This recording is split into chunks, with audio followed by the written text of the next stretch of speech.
Oke, saya lanjutkan ya. Sekarang kita masuk materi indikator perkembangan suatu usaha. Jadi suatu usaha ya dikatakan dia berkembang, mengalami pengembangan usaha itu dinilai dari apa? Jadi ada standarnya, ukurannya itu dari apa?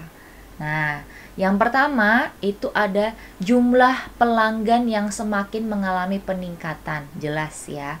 Misalnya awalnya nih di bulan pertama ya konsumenmu atau pelangganmu masih 10 orang. Nah, di bulan berikutnya ada peningkatan nih jadi 12 orang. Jadi 15 orang, 13 misalnya. Ada peningkatan, ada progres. Nah, itu dikatakan kamu mengalami pengembangan usaha. Awalnya misalnya hanya 10, jadi 20, jadi 100, 200, makan sampai ribuan.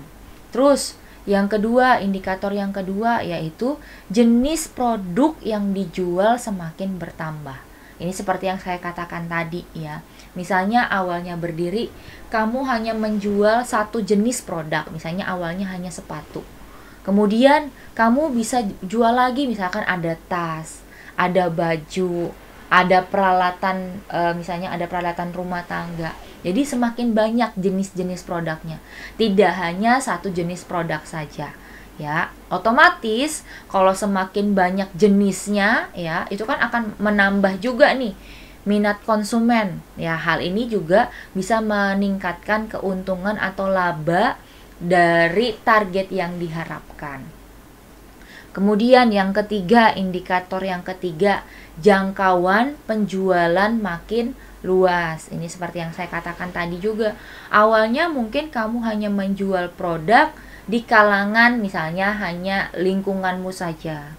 Kemudian sudah semakin luas di kota ya. Terus bisa sampai luar kota, bahkan sampai luar negeri. Jadi jangkauan penjualan tuh makin luas ya, makin beraneka ragam. Tadi geografisnya itu semakin bertambah. Terus yang keempat yaitu modal yang dimiliki makin banyak ya. Dari keuntungan yang kamu dapatkan ini akan menambah modalmu. Ya, ketika modal semakin bertambah, otomatis peningkatan usaha juga makin bisa dikembangkan. Jadi modal semakin banyak ya. Membuka cabang, kamu bisa nih, misalnya mau buka cabang di kota A ya, tanpa harus melakukan peminjaman modal. Kenapa?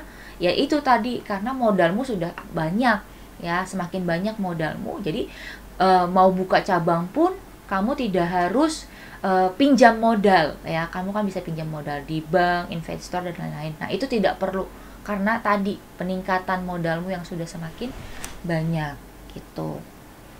Kemudian yang terakhir, yang kelima ya, indikator yang kelima yaitu aset ya. Aset barang berharga semakin bertambah ya.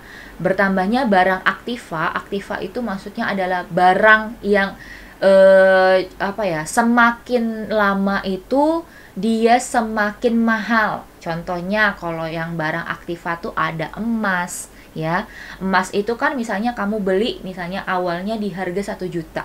Nah, setiap tahun kan dia mengalami peningkatan harga. Dijualnya juga mengikuti harga itu kan, harga emas yang terbaru kan.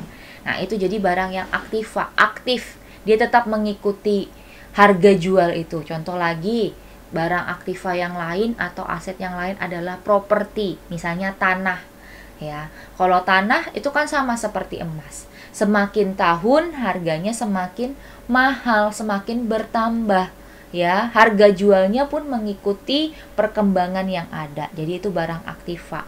Jadi asetnya misalnya kamu punya emas makin banyak, properti misalnya kamu juga punya tanah, terus buka tempat semakin banyak. Nah, jadi itu bertambahnya barang aktiva yang berharga digunakan untuk kelangsungan jangka panjang. Jadi semakin banyak asetmu, emas, tanah, misalnya seperti itu. Nah, itu indikator perkembangan usaha. Demikian materi produk kreatif dan kewirausahaan untuk hari ini ya. Silakan dipelajari lebih lanjut. Semangat belajar semuanya. Tuhan memberkati.